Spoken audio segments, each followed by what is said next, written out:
আপনারা সবাই আরো জানেন যে আমাদের রাজশাহী বিশ্ববিদ্যালয়ে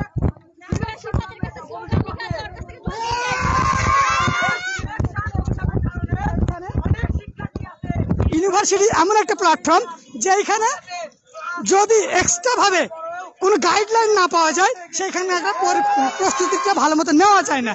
তাহলে আমাদের যদি প্রস্তুতির অভাবের কারণে আমরা ছিটকে পড়ে যাই, আমাদের যদি সুযোগ না দেওয়া হয়, তাহলে পরে আমরা কোথায় যাব?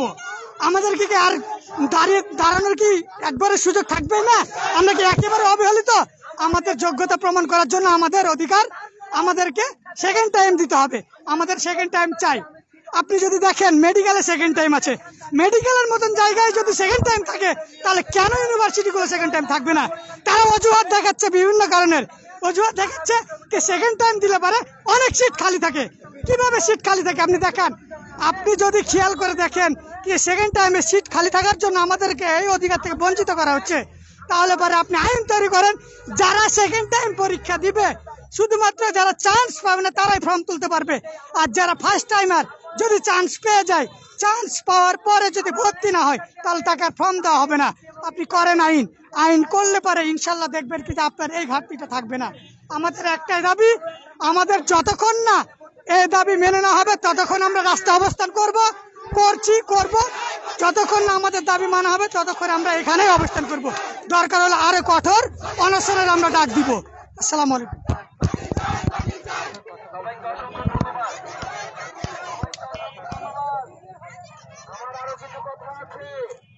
সবার উদ্দেশ্যে আমি একটা কথা বলতে চাই।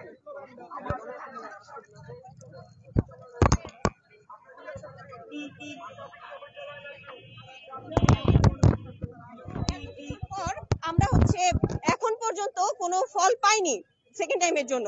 আর রাজশাহী ভার্সিটিতে এখনো 20 মেরিট লিস্ট পর্যন্ত চলে যাচ্ছে, কিন্তু কোনো স্টুডেন্ট ফ্লপ, মানে একদম ফুল সিট ফ্লপ হচ্ছে না।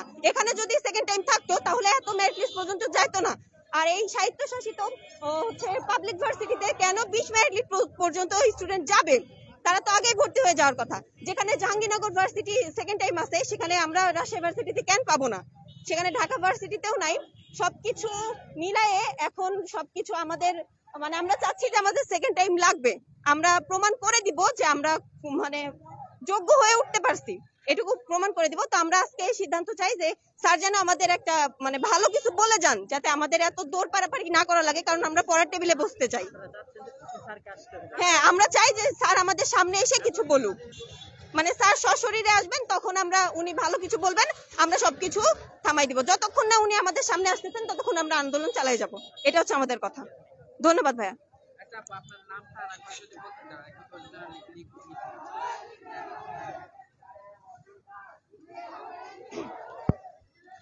আমরা চাই যে আমরা যেন সেকেন্ড টাইম পাই, এবং আমাদের একটাই দাবি যে সেকেন্ড টাইম দিতে হবে এবং সিলেকশন পদ্ধতি বাতিল করতে হবে। কারণ সিলেকশন পদ্ধতি যদি বাতিল না করে তাহলে আমাদের অনেক ভাই বোন আছে যারা পরীক্ষা দিতে পারবে না।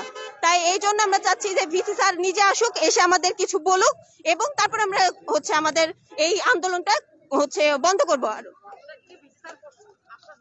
হ্যাঁ, আমরা যখন 12 তারিখে, জানুয়ারির 12 তারিখে আসছিলাম, তখন উনি বলছিলেন যে উনি মিটিং করবেন এবং মিটিং এ আমাদের সবাইকে সিদ্ধান্ত নিয়ে বলবেন। উনি আমাদের একটা আশ্বাস করছেন, কিন্তু সেই আশ্বাসে কোনো কাজ হয়নি। আমরা চাই যে উনি আজকে আসুক, আমাদের সামনে এসে বলুক যে উনি আমাদের সেকেন্ড টাইম দিতে পারবেন, তারপরে আমরা আমাদের আন্দোলন থামাতে পারবো। না হলে আমরা আমাদের আন্দোলন থামাবো না। আমরা যতক্ষণ পারি ততক্ষণ আন্দোলন করেই যাব। আর আমরা এখানে ভার্সিটি মেইন গেটে আছি, তারপরে আমরা যদি পারি প্রশাসনিক ভবনের সামনে গিয়ে আমরা অবস্থান করব। আমাদের একটাই দাবি, আমাদের সেকেন্ড টাইম দিতে হবে। আমরা সেকেন্ড টাইম যাচ্ছি কারণ আমরা 2020 ব্যাচের স্টুডেন্ট ছিলাম, আমাদের অটো পাস দেওয়া হয়েছিল। আর এই অটো পাসের কারণে আমরা প্লাস আসছিল 1,25,000-এর বেশি, যেখানে আর রাজশাহী ভার্সিটিতে তখন সিলেকশন পদ্ধতি করা হয়েছে। আর এই সিলেকশন পদ্ধতিতে মাত্র 45,000 স্টুডেন্ট পরীক্ষা দিতে পারবে। আর যেখানে 45,000 স্টুডেন্ট পরীক্ষা দিতে পারবে, আমাদের তো আরো ভাই বোনরা আছে, তারা তো সব ইয়েতে পরীক্ষা দিতে পারবে না। না, শুধু রাবিতেই আছে। 45,000 স্টুডেন্টের বেশি নেওয়া যাবে না। এটাতে তো আমাদের অনেক ক্ষতি হয়ে যাচ্ছে।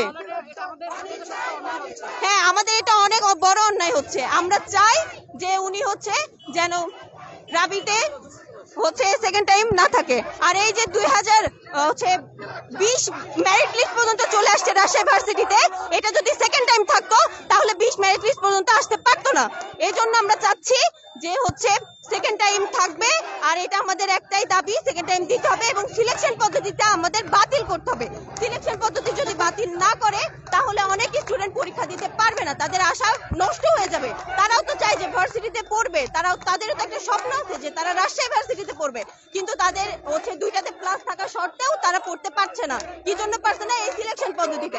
আমরা চাই যে তারা একটা জিপিএ করে দিক, জিপিএ করে দিলে তার হচ্ছে উপর নির্ধারণ করে তারা হচ্ছে ফর্ম তুলবে এবং ফর্মে টিকে যাবে, সেরকম একটা জিপিএ করে দিক। আমরা সিলেকশন চাচ্ছি না, আর আমরা সেকেন্ড টাইম চাচ্ছি। আমরা প্রমাণ করে দিব যে ইনশাল্লাহ আমরা ভালো কিছু করতে পারি।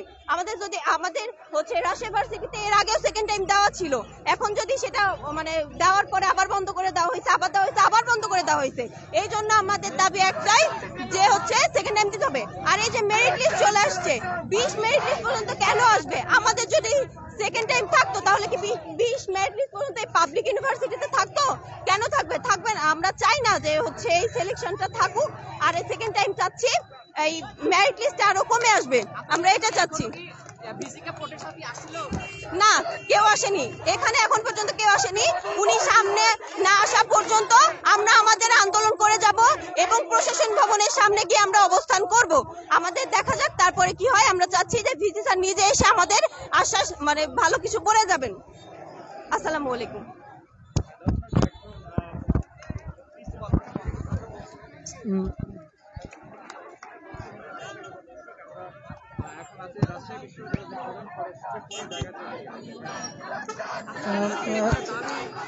আমরা আসসালামু আলাইকুম, আমি Rabiul Hasan Mintu new degree college থেকে বলছিলাম। তো আমাদের করোনাকালীন সময়ে বেশিরভাগ টাইম বারবার সেকেন্ড টাইম ডেট চেঞ্জ করার কারণে আমাদের মনোবল ভেঙে গিয়েছে। ওই মুহূর্তে এক জায়গায় লকডাউন দিলে অনেক পুরো এলাকায় লকডাউন দেয়। এসব এলাকায় যেসব স্টুডেন্ট থাকে ওই স্টুডেন্টদের ভালোভাবে প্রিপারেশন নিতে পারেনি।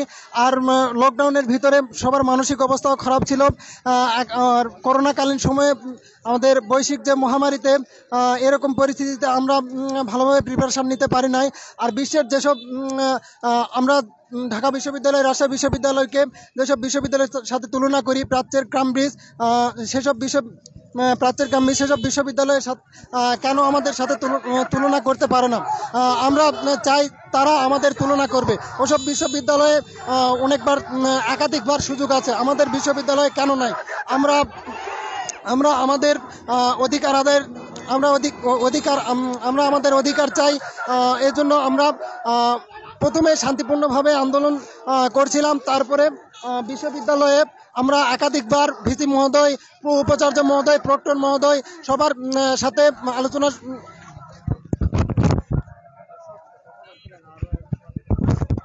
দর্শক কথা বলছিলেন আরেকজন ভর্তি চুক্তির সাথে। চলেন আমরা আরেকজনের কাছে যাব, দেখি তাদের দাবিগুলো কি আমরা তুলে ধরবো।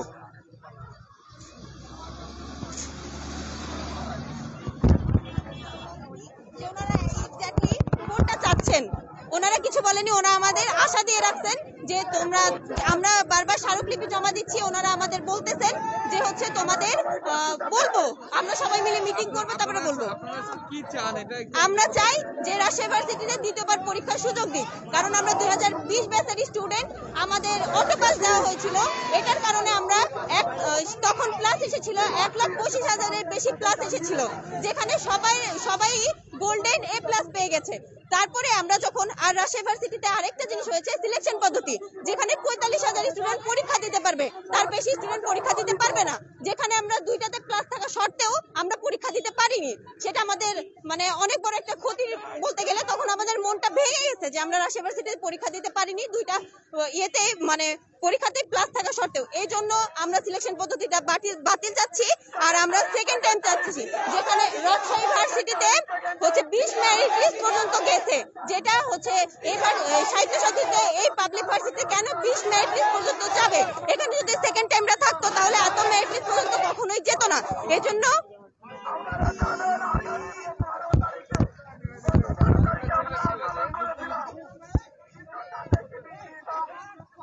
অনেক ভর্তি ইচ্ছুক ছাত্রদের সাথে আমরা কথাবার্তা বললাম, কথাবার্তা অনেক কিছু জানতে চাইলাম। তারা তাদের দাবি পূরণ না করে কোথাও যাচ্ছে না। আমরা আরো স্টুডেন্টের সাথে কথা বলবো, চলেন আমাদের সাথে থাকেন।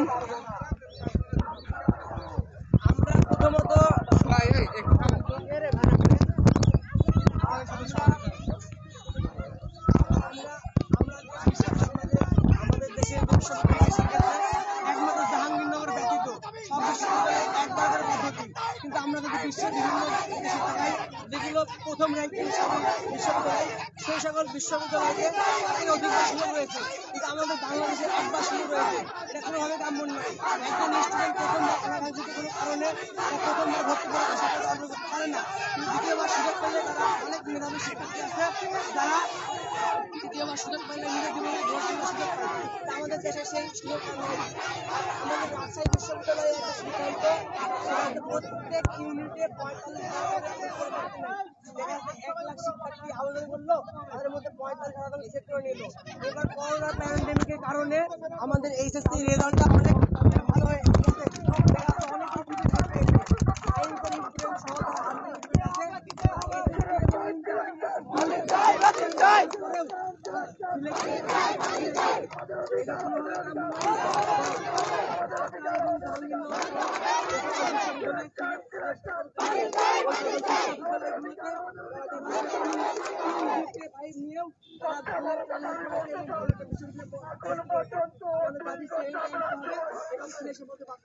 আপনারা দেখেছেন